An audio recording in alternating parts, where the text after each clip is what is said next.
اعوذ باللہ من الشیطان الرجیم، بسم اللہ الرحمن الرحیم۔ اس جلسے کے صدر عوامی نیشنل پارٹی صوبہ سندھ کے صدر جناب شاہی سید صاحب، عوامی نیشنل پارٹی صوبہ سندھ کے جنرل سیکرٹری جناب یونس بنیری صاحب، جناب اورنگزیب بنیری صاحب، جناب شیر افریدی صاحب،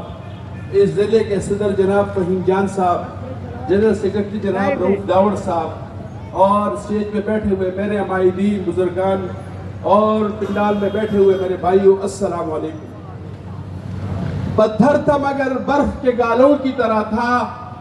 وہ شخص اندھیروں میں اجالوں کی طرح تھا۔ بھائی دوستو بزرگوں، اللہ رب العزت نے اتنا احسان کیا ہے کہ شہیدوں کے لہو کی برکت سے آج بھی لوگ عوامی نیشنل پارٹی کو اچھے نام سے یاد کرتے ہیں۔ میں شہید لیاقت بنگش کی شہادت کو سرخ سلام پیش کرتا ہوں کہ جس کی لہو کی برکت نے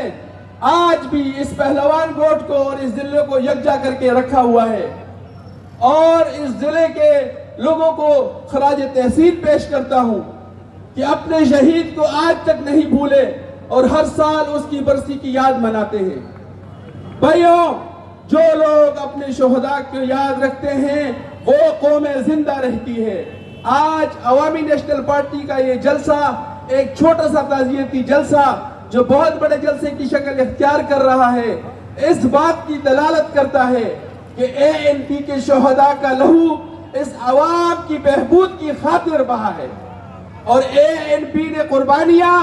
اس لوگوں کی خدمت کے لیے دیے ہیں۔ اگر یہ قربانیاں یہ شہداء اپنی ذاتی مفادات کے لیے ہوتے تو آج ان کو کوئی یاد نہیں کرتا، اور ان لوگوں کو پیغام دینا